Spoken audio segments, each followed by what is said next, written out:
সবাইকে স্বাগত দীপ্ত সন্ধ্যার সংবাদে। সাথে রয়েছে দোলা ডলরের। শুরুতেই জানাবো সংবাদ শিরোনাম। গুমের মামলা আমলে নিয়ে শেখ হাসিনা সহ ৩০ জনের বিরুদ্ধে গ্রেপ্তারি পরোয়ানা জারি। রসায়নে নোবেল পেলেন ৩ বিজ্ঞানী, ধাতব জৈব কাঠামো উদ্ভাবনী মিলল এই স্বীকৃতি।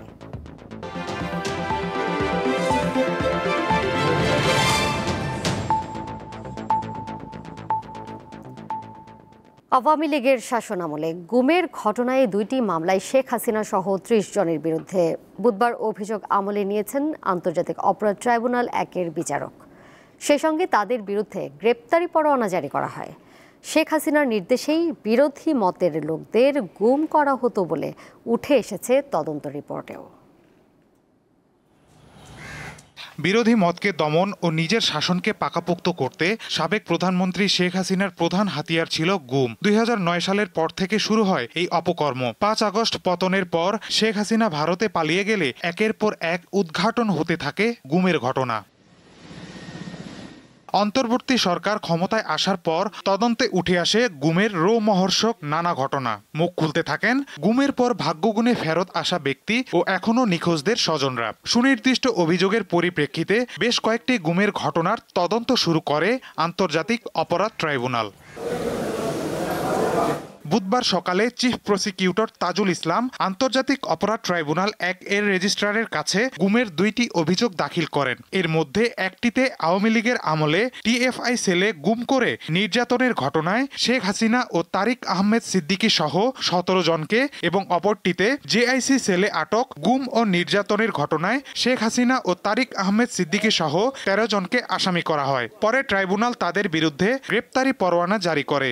র্যাপিড অ্যাকশন ব্যাটালিয়ন বা র্যাব বাহিনীর কিছু বিপদগামী সদস্য যারা উত্তরাস্থ টিএফআই সেল এবং র্যাবের বিভিন্ন গোপন বন্দিশালায় বিভিন্ন ভিন্ন মতাবলম্বী রাজনৈতিক কর্মী, সাংবাদিক, ব্লগার, ভিন্ন চিন্তার যারা ধারণ করতেন, যারা সরকারের কর্মকাণ্ডের জন্য বাধা হয়ে দাঁড়িয়েছিলেন, সেই সমস্ত লোকদেরকে গোপন কারাগারে আটক রেখে নির্যাতন করা হয়েছে। এই সমস্ত অভিযোগের হাজারো অভিযোগের মধ্য থেকে কিছু জিনিস, যে কয়েকটি অভিযোগ আমাদের কাছে ইতিমধ্যে প্রমাণিত হয়েছে, সেগুলোর ব্যাপারে আমরা ফরমাল চার্জ দাখিল করেছি।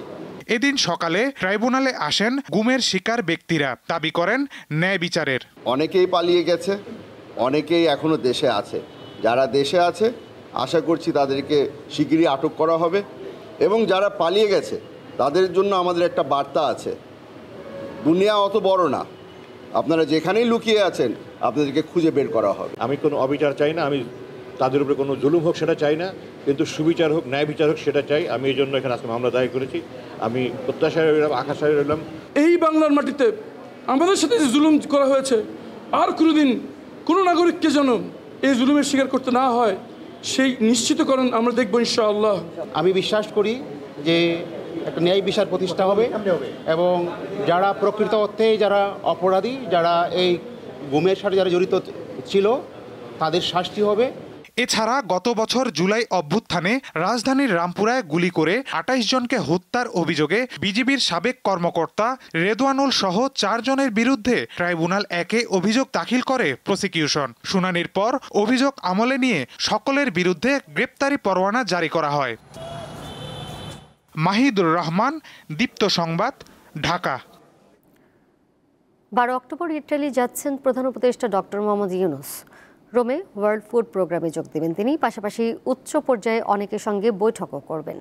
বুধবার বিকেলে ফরেন সার্ভিস একাডেমিতে সমসাময়িক বিষয় নিয়ে সংবাদ সম্মেলনে এই কথা জানান প্রধান উপদেষ্টার প্রেস সচিব শফিকুল আলম। বলেন, আজ প্রধান উপদেষ্টার সভাপতিত্বে স্বল্পোন্নত দেশ থেকে উত্তরণের প্রস্তুতি বিষয়ক উচ্চ পর্যায়ের পর্যালোচনা সভা অনুষ্ঠিত হয়েছে। সভায় ভিসা জটিলতা থেকে কিভাবে বেরিয়ে আসা যায় সে বিষয়ে জোর দেওয়া হয়েছে।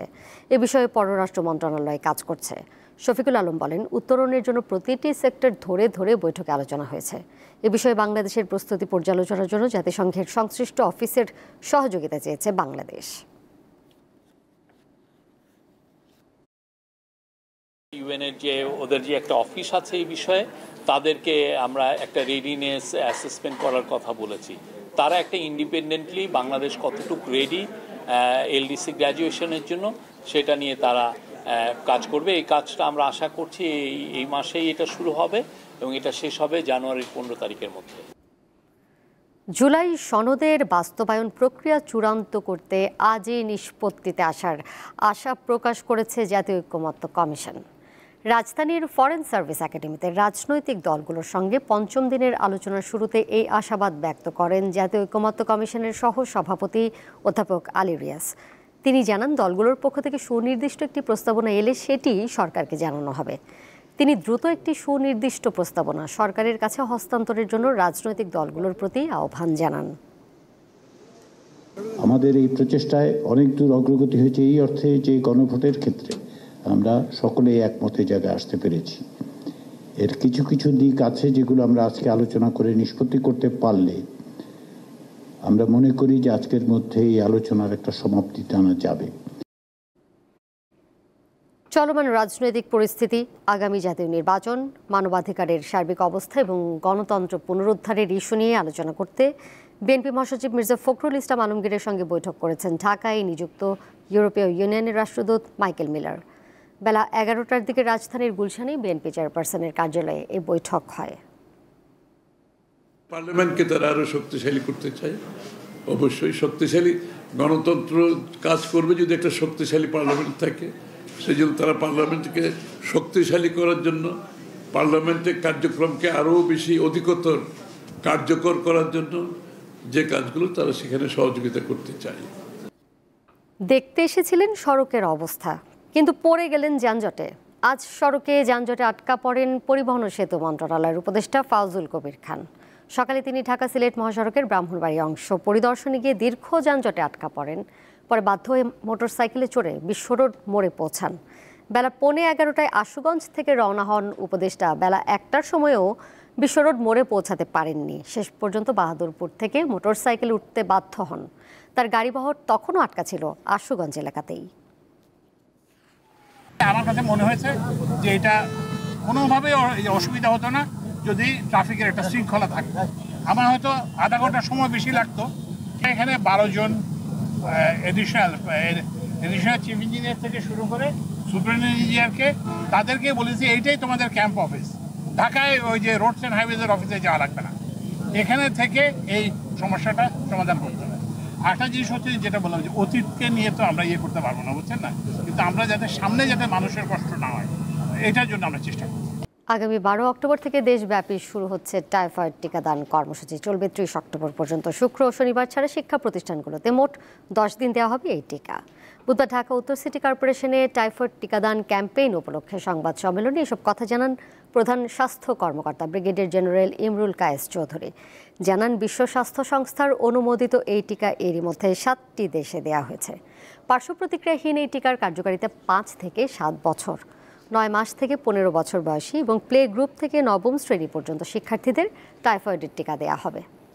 অনলাইনে নিবন্ধনের মাধ্যমে এই টিকা দেওয়া হবে বলে জানান তিনি। ঢাকা রিপোর্টার্স ইউনিটির এবছরের বেস্ট রিপোর্টিং অ্যাওয়ার্ড প্রদানের জন্য প্রতিবেদন জমা দেওয়ার ঘোষণা দিয়েছে সংগঠনটি। এই পুরস্কারের নাম দেওয়া হয়েছে নগদ ডিআরইউ বেস্ট রিপোর্টিং অ্যাওয়ার্ড। সকালে এক সংবাদ সম্মেলনে জানানো হয়, সংগঠনের সদস্যরা গত 1 সেপ্টেম্বর 2024 থেকে 30 সেপ্টেম্বর 2025-এর মধ্যে প্রকাশিত ও প্রচারিত প্রতিবেদন অ্যাওয়ার্ডে মনোনয়নের জন্য জমা দিতে পারবেন। রিপোর্ট জমা দেওয়ার শেষ তারিখ 17 অক্টোবর 2025। এবারের আয়োজনে ডিআরইউ এর অংশীদার মোবাইল, ফিনান্সিয়াল সার্ভিস, নগদ, প্রিন্ট, অনলাইন এবং টেলিভিশন, রেডিও এই 2 ভাগে 25টি ক্যাটাগরিতে বিষয়ভিত্তিক প্রতিবেদনের জন্য পুরস্কার দেওয়ার পাশাপাশি সব মিডিয়ার জন্য উন্মুক্ত করে আরও 2টি বিশেষ পুরস্কার সহ মোট 27টি সেরা রিপোর্টের জন্য পুরস্কার দেওয়া হবে। গাজা অভিমুখী সাংবাদিক, চিকিৎসক ও অধিকার কর্মীদের নৌবহরকে ইসরায়েলি বাহিনী আটকে দিয়েছে বলে নিশ্চিত করেছে ফ্রিডম ফ্লোটিলা কোয়ালিশন কর্তৃপক্ষ। এই নৌবহরে বাংলাদেশি আলোকচিত্রী শহীদুল আলম আছেন। আজ বুধবার বাংলাদেশ সময় সকাল 10টায় নৌবহরটি আটক করে ইসরায়েল।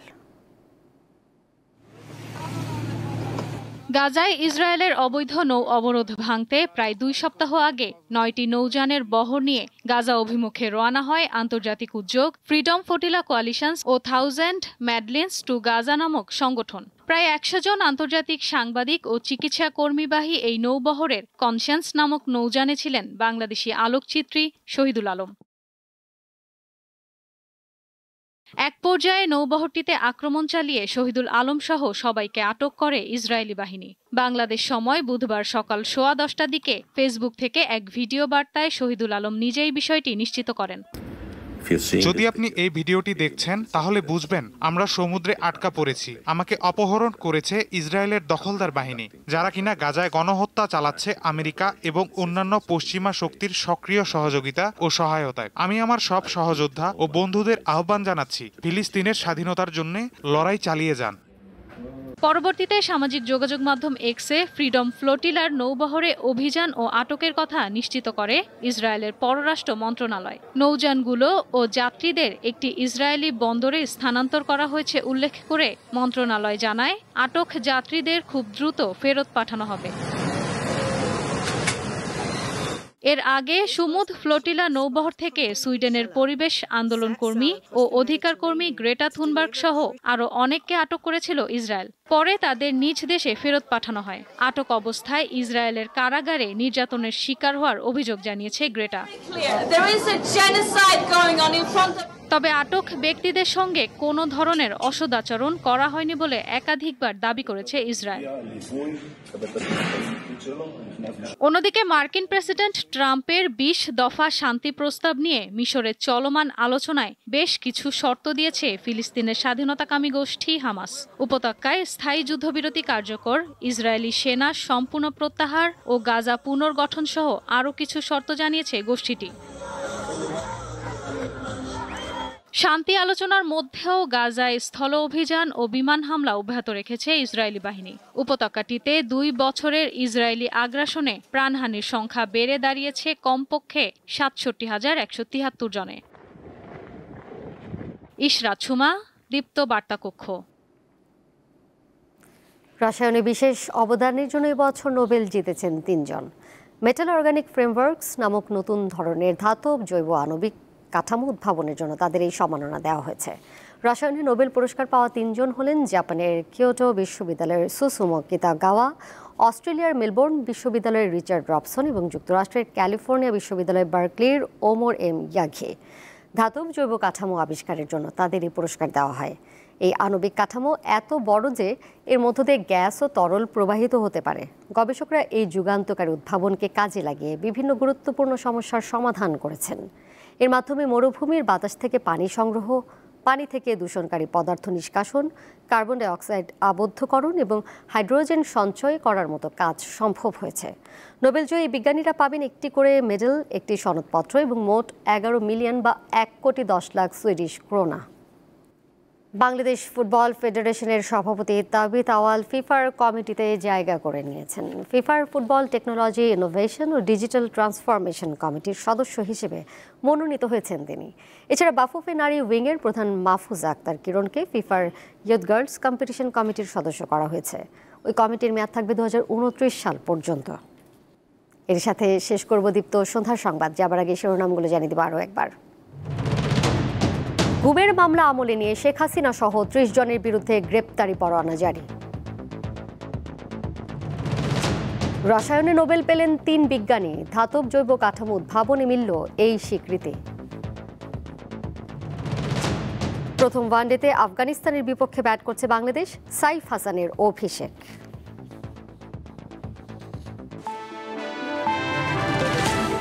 এই ছিল এখনকার মতো। পরের সংবাদ দেখবেন রাত 11টায়।